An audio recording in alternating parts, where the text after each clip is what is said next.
नमस्कार दोस्तों, स्वागत है आपका एक बार फिर से। हाजिर हूँ मैं आप सबकी सेवा में एक बार फिर से। तो दोस्तों आज हम लोग रीजनिंग के कुछ इंपॉर्टेंट क्वेश्चन देखने वाले हैं आपके एसएससी जीडी के एग्जाम के लिए। तो चलिए स्टार्ट करते हैं। पहला क्वेश्चन है, उस विकल्प का चयन करें जो तीसरे पद से उसी प्रकार से संबंधित है जिस प्रकार से दूसरा पद पहले पद से है। तो क्या क्या दिया है? उड़ना का संबंध अगर वायु से है तो तैरना का संबंध किससे होगा? तो देखिए, उड़ना उड़ता कौन है? या तो हवाई जहाज उड़ेगा या फिर पक्षी उड़ेंगे। तो वो किस में उड़ते हैं, किसके जरिए उड़ते हैं? वो वायु के जरिए उड़ते हैं। तो तैरने का संबंध किससे होगा? तैरा किसके जरिए जाएगा या किस में जाएगा? तैरा जाएगा पानी में। और तैरता कौन है? या तो इंसान या फिर जो पानी में रहने वाले जंतु होते हैं वो तैरते हैं। दोस्तों आगे देखते हैं। दोस्तों दूसरे चैनल क्वेश्चन बताने से पहले मैं आपसे एक रिक्वेस्ट करना चाहूँगा कि हमारे चैनल को एक बार सब्सक्राइब जरूर कर लें, लाइक कर दें और शेयर कर दें। आगे देखते हैं। क्वेश्चन दिया है, यदि कॉमरेड्स को इस तरीके से लिखा जा सकता है तो फिर मशीन को किस तरीके से लिखा जाएगा? अब हम लोग देखते हैं कि कैसे लिखा गया कॉमरेड को। पहले हम लोग सब देखते हैं। जो सी दिया है तो सी के बाद क्या आता है? तुरंत डी आता है। चलो ठीक है। उसके बाद ओ के बाद क्या आता है? ओ के बाद पी आता है। उसके बाद क्यू आता है। चलो ठीक है। ये पहले में एक भी शब्द का अंतर नहीं सी के बाद डी में। और ओ के बाद क्यू आने में एक शब्द पी का अंतर है, ओ पी क्यू।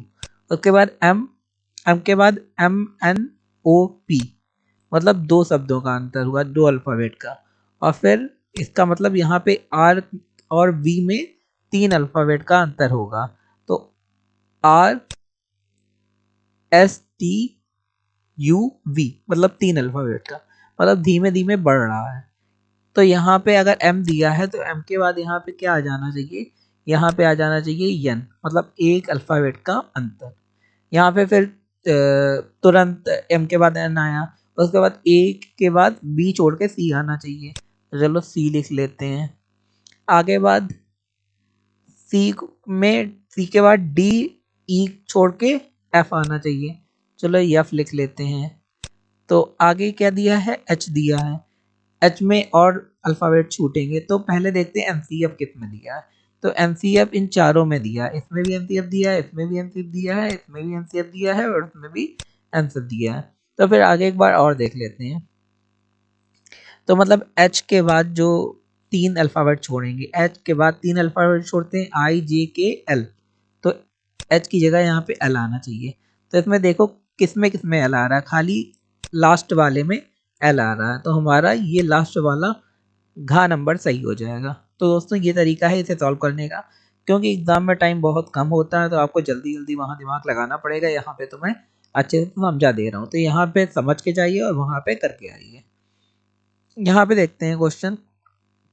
नीचे गए दिए, इसे ध्यान से देखिएगा, ये इंपॉर्टेंट क्वेश्चन है, थोड़ा कंफ्यूजिंग है। नीचे दिए गए शब्दों को इस प्रकार व्यवस्थित करें जैसे कि वे किसी अंग्रेजी डिक्शनरी में आए हैं और जो शब्द आखिरी आया है वो चुनें।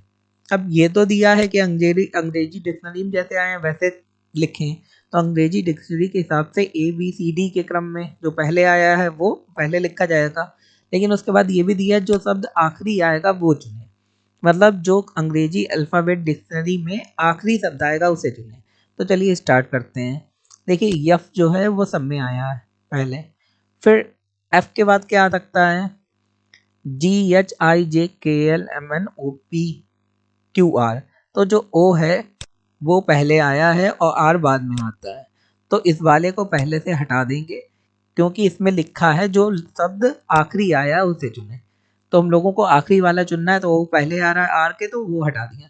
अब बचे क्या? पहला, तीसरा, चौथा और पांचवा बचे हैं। तो इनमें से आपको चुनना है, कंपटीशन करना है कि आखिरी में कौन सा आएगा। अब देखते हैं आर के बाद ए इसमें आ रहा है पहले वाले में। तो इसे हटा देंगे क्योंकि हम लोगों को आखिरी वाला चुनना है। इसमें भी ए आ रहा है, इसमें भी ए आ रहा है, लेकिन इसमें ई आ रहा है। ठीक है, आपको ये समझ में आ रहा है? तो इसका मतलब जो फ्रीक है, जो फ्रीक है वही आपका आंसर करेक्ट होगा क्योंकि वो अल्फ़ाबेट के अकॉर्डिंग बिल्कुल लास्ट में आ रहा है। तो यहाँ पे उत्तर हो जाएगा फ्रीक। ये घुमाने के लिए क्वेश्चन दिए जाते हैं कि बच्चे कंफ्यूज हो जाएं, लेकिन अगर आप हम लोगों से पढ़ रहे हैं तो आप बिल्कुल क्वेश्चन करके आएंगे। आगे क्वेश्चन देखते हैं एक। इसमें दिया गया उस विकल्प का चयन करें जो तीसरे पद से उसी प्रकार से संबंधित है जिस प्रकार से दूसरा पद पहले पद से संबंधित है। तो यहाँ पे चलिए देखते हैं हम लोग कैसे संबंधित है ये। V D X दिया है और E W C दिया है, तो हम लोगों को W V Q का आंसर निकालना है। तो चलिए हम लोग देखते हैं। यहाँ पे जो D दिया है, D के बाद क्या आता है? E F G H I J K L M N O P Q R S T U V। तो ऐसे तो कुछ निकल नहीं रहा, अगर इसी में देखें, अगर इसमें भी देखें तो भी कुछ नहीं निकल रहा है। तो दूसरा और तरीका क्या है देखने का, मैं आपको बताता हूँ। यहाँ पे X आया है जो आखिरी से तीसरा नंबर है, और यहाँ पे C आया है जो पहले से तीसरा नंबर है, यहाँ पे D आया है जो पहले से चौथा नंबर है, और यहाँ पे W आया है जो लास्ट से चौथा नंबर है, यहाँ पे E आया है जो पहले से पांचवा नंबर है, और यहाँ पे B आया है जो पहले से लास्ट से पांचवा नंबर है। तो यहाँ पे भी हम लोगों को वैसे ही करना है, उल्टा कर देना है। जैसे W है तो W कब आता है? W लास्ट में आता है। तो W लास्ट में कौन सा नंबर है? W के बाद X Y Z, मतलब 3 नंबर आते हैं लास्ट में, मतलब लास्ट से चौथा नंबर है W, तो उसकी जगह क्या आ जाना चाहिए? D। तो पहला आएगा हमारा D।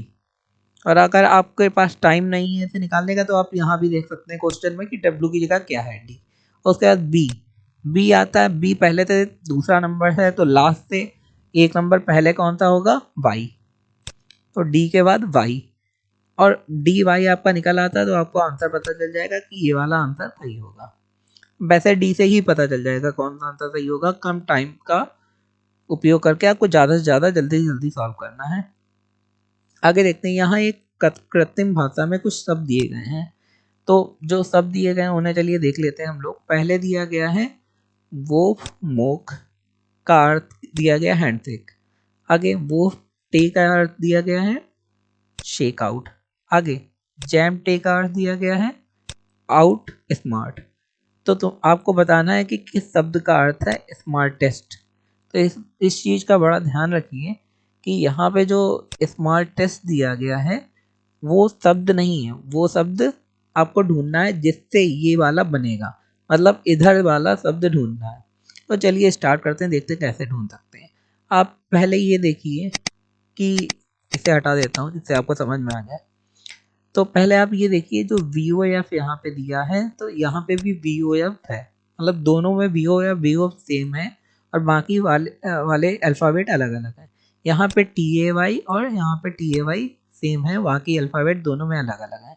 तो यहाँ भी ऐसा कुछ होगा जो सेम होगा, मतलब जिसका मतलब BOF का मतलब यहाँ पे सेम होना चाहिए। तो यहाँ पे आप देख सकते हैं शेक जो है, और यहाँ पे भी शेक सेम है, इसका मतलब VOF का मतलब होता है शेक। ये समझ में आ गया। अब यहाँ TAY और TAY दिया गया है, तो फिर ऊपर नीचे सेम कोई चीज़ होगा जिसका मतलब TAY होगा। तो यहाँ आउट का मतलब है TAY का मतलब आउट हो गया, और फिर जैम का मतलब हो गया स्मार्ट हो गया। तो अगर जैम का मतलब स्मार्ट होता है, अगर आपको समझ में आया हो, तो अगर जैम का मतलब स्मार्ट होता है तो यहाँ पे जो स्मार्ट दिया है इसकी जगह जैम आ जाना चाहिए। ठीक है, माफ़ी चाहूँगा, आपको राइटिंग के लिए थोड़ी प्रॉब्लम हो रही है, लेकिन अगर आप सपोर्ट करेंगे तो इसमें भी अच्छा होगा। और दूसरी बात क्या हम लोगों को दिया है? दूसरा दिया है हम लोगों को टेस्ट। तो टेस्ट का भी हम लोग निकालेंगे कि E S और T कहाँ कहाँ आ रहा है। तो पहली बात हम लोगों ने देखा कि S और T इसमें भी आ रहा है, और S और T इसमें भी आ रहा है, E भी इसमें आ रहा है। तो यहाँ पे पहले हम लोग देखेंगे जैम किस में आ रहा है। तो जैम हम लोगों ने देखा, ओके,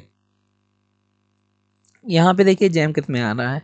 JM। तो जैम हम लोगों ने देखा कि इसमें आ रहा है, J पहला और AM बाद का, और बाकी IVZ बचा है। तो इसका मतलब यही वाला आंसर हमारा सही हो जाएगा। ये थोड़ा ट्रिकी क्वेश्चन था, लेकिन अगर आप अच्छे से सॉल्व करेंगे तो फिर बहुत आसान हो जाएगा सॉल्व करना।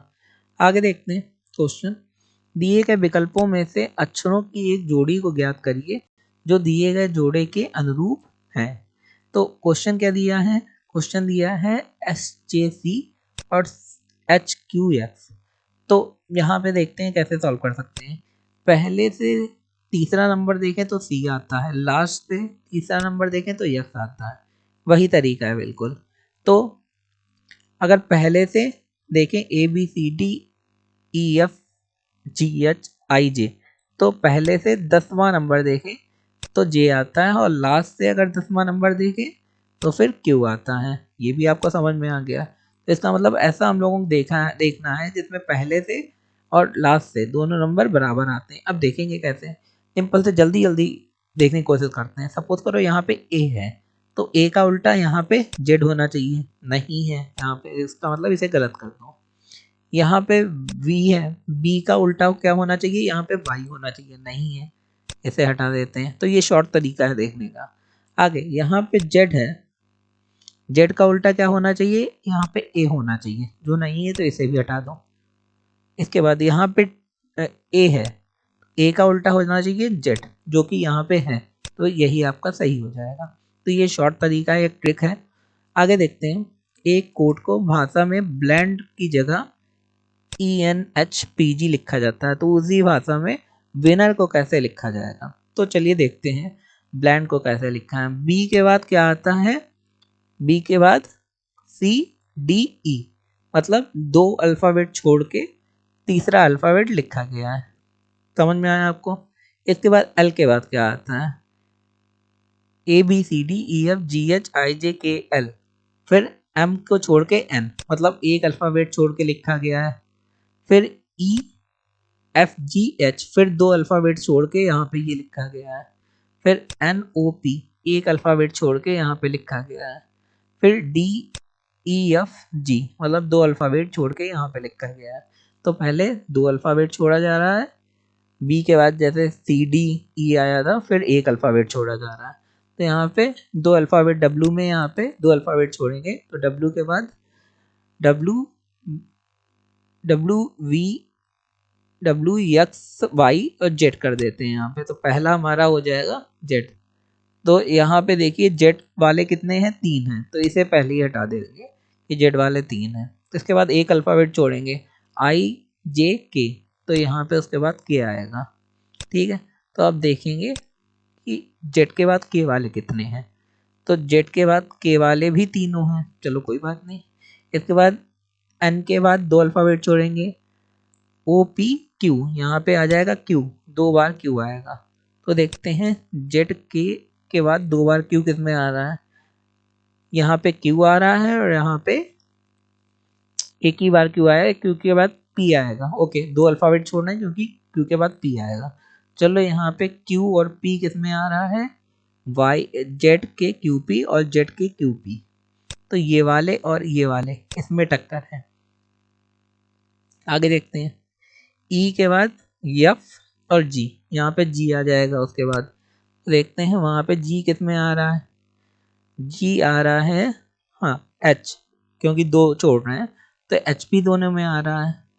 उसके बाद RST, तो ये वाला सही हो जाएगा दोस्तों। तो यहाँ पे 2 छोड़े हम लोगों ने, तो ये वाला हमारा आ गया। पहले 2 अल्फ़ाबेट छोड़िए, फिर 1, फिर 2, फिर 1। आगे देखते हैं, एक क्वेश्चन दिया है, V को अगर 44 लिखा जाता है और अगर फैट को 54 लिखा जाता है, तो आप लेट को कैसे लिखेंगे, ये हमारा क्वेश्चन है। तो देखिए हम लोग कैसे सॉल्व कर सकते हैं। अंग्रेजी अल्फ़ाबेट में जितने भी वर्ड होते हैं, तो उसमें V की वैल्यू कहीं भी 44 नहीं आती। तो V की वैल्यू पहले देखेंगे आती कितनी है।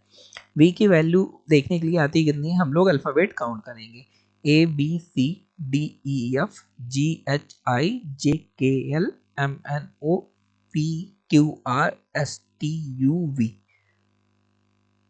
22। तो 22 आया हम लोगों का B का नंबर।